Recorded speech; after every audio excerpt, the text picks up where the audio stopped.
Wel, ni'n mynd i edrych nawr ar garol gan Fflur Bowen yn sôn am Gwyrth y Nadolig cyntaf.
Wel, ni'n mynd i droi'n sylw at garol a luniwyd mewn cydweithrediad rhwng Fflur Bowen a'i Athro Caerdydd, y cyfansoddwr a'r cerddor Richard Vaughan.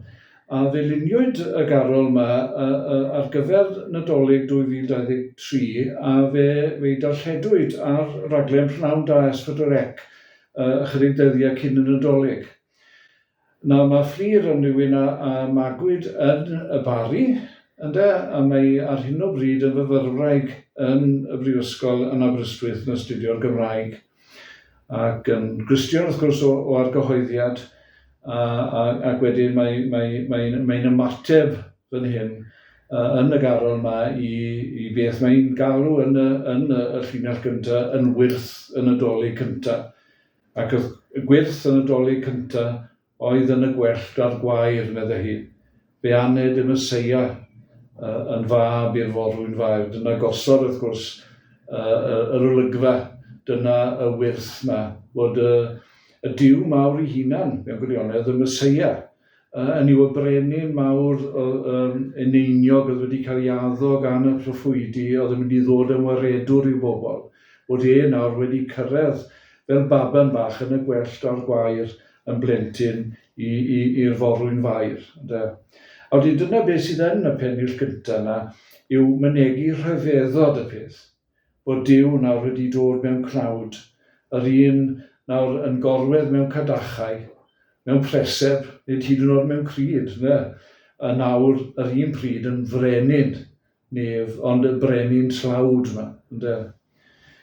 Wedyn mae'r ail bennill yn symud ymlaen eto fel mae'r carolau Plygain yn gwneud mor aml, yn symud ymlaen yn reit gyflym at reswm i ddyfodiad e. Yw pam, mae'n yw, pwy oedd e yn y pennill gyntaf? Nawr, pam dath e yn yr ail bennill?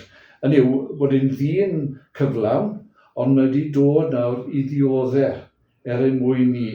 Hynny yw, mae'n dioddau gofidiau yn y bywyd. Hynny yw, mae Eseia yn disgrifio fe fel gŵr gofidus a chynefu Nadolig yn y darlun yma o'r gwas dioddefus yn Eseia 53.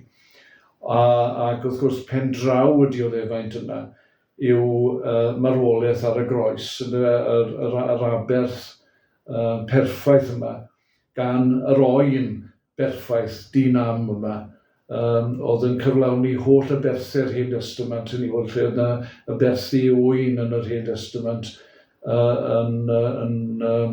yn aberth dros bechod fel betai. O'n nhw gyd yn pwyntio man mewn gwirionedd at yr oen oedd yn mynd i ddod i fod yn ddiwedd ar y berthau. Un waith am byth. Ac mae'n symud ymlaen wedyn o hynny i sôn nawr am y gras yma sydd yn dod. Hynny o'r mae'n sôn am yr heddwch sy'n teyrnasu. Hynny yw, Crist ei hunan yw ein heddwch ni. Mae yna sôn amdano fe'n dod â thanefedd a heddwch. Ond y wir mae Effesiau 2 yn dweud e fe yw ein tangnefedd ni. Felly yn y trydydd pennill yma nawr, mae Fflur yn personoli Crist fel yr heddwch yna.